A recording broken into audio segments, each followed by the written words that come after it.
Tonight, new signs of a blue wave. A CNN poll showing good news for Democrats come November. 54% of likely voters in this new poll say they'd choose a Democrat over a Republican for Congress right now. 41% would pick a Republican over the Democrat. It's a 13-point gap. The new numbers giving hope to Democrats on the ballot, of course, especially one in a crucial swing district in Iowa, a district that voted for Obama, then for Trump. Kyung La is out front with the latest in our series, Born to Run.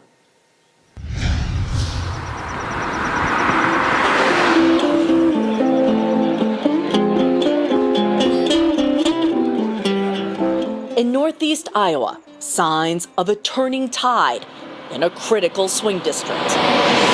Did you vote for President Obama? One time I did, yeah. And how did you vote in this last presidential? For the president, Trump at the present time, yeah. There you go, Andy. 73-year-old Larry Block, Iowa born and raised. A typical 1st Congressional District voter. It elected Obama twice. President Trump flipped it, winning by 4 points. This November, Block says he's swinging back to Democrats.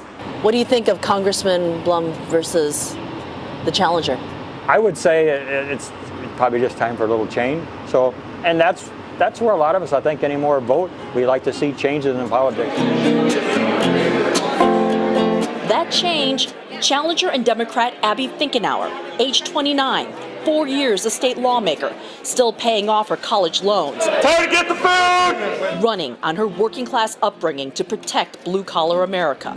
This is not how we treat people in my state or in my country. And I was going to do whatever I could to get it back. You're talking a lot about the forgotten people. Yeah. That's what President Trump talked about, and he won this district. President Trump in this administration walked around my district, walked around the state of Iowa, saying that they cared about working families. And the last 2 years, all we saw are policies that go after them. Ain't no party like the Democratic Party, because the Democratic Party don't stop. Say what? Democratic energy fuels Finkenauer's rise against two-term incumbent Republican Rod Blum. She's ahead in the polls. Here, no hate, no fear. Rod Blum is welcome here. Blum, weighed down by an ethics investigation, was topped in recent fundraising. At their first debate, Blum slipped in through the back. How are you feeling about tonight? Oh, great. Finally getting to discuss the issues. Welcome to the first debate between the two candidates. The president's policies center stage. I believe the president, he broke Canada, he will break China, and our farmers will come out ahead for the next 20 years. Look, this administration decided to start a trade war on Twitter. That's not how you get something done. Thank you very much. Have a great campaign, and good night, everyone. Blum turned us down for an interview. Guys, I'm sorry, but he isn't going to talk to anybody. And he just went out the back? Yep. Blum is counting on supporters like John Hoffman. A lot of corn. An independent, he voted for Obama and then Trump. While the trade war with China hurts him now, he wants Trump and Blum to have more time. Well, I think experience helps in anything you do in life. We'll see how that plays out with the voters in the district, though. Blum is considered among the most vulnerable incumbents running in this midterm. If Finkenauer should win, she will be making history. America has never elected a woman in her 20s to Congress. Kate? Kyung, thanks so much. It was a really great look at that race. I really appreciate it. Now, up front with me tonight, Larry Sabato. He's the founder and director of the University of Virginia Center for Politics. He also forecasts congressional races, of course, with his Crystal Ball project. Great to see you, Larry. Thanks for coming in. Thank you, Kate. So what is this race that Kyung took a great look at right there? What does this race in Iowa tell you about the larger landscape of the midterms right now? It tells you that in the swing districts, and the first of Iowa, the first district of Iowa is very much a swing district. In those swing districts this year, Democrats are doing reasonably to very well, depending on the district.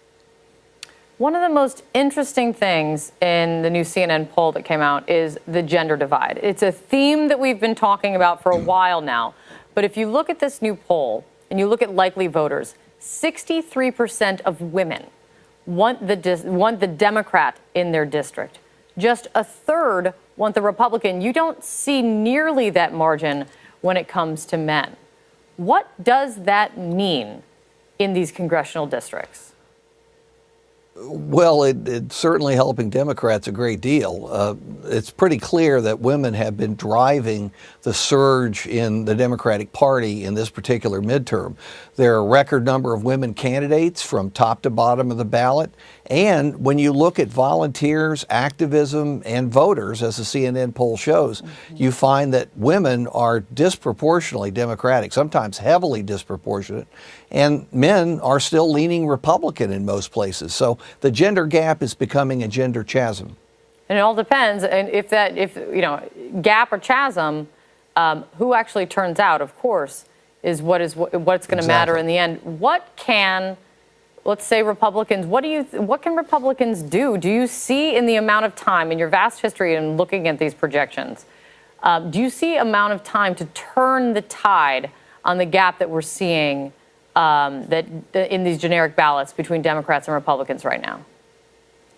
I think there's only one way to do it, Kate. The Republicans will have to find ways, not just one way, but ways to get more Republican women out to vote. Republican women, by and large, are sticking with the GOP because our major divide today isn't gender, it's party, R versus D. So they need to do everything they can to get women re-engaged and out to vote. And if they can't do that, then they're going to lose more districts than they expect. Yeah. All right, Larry, great to see you. Thank you.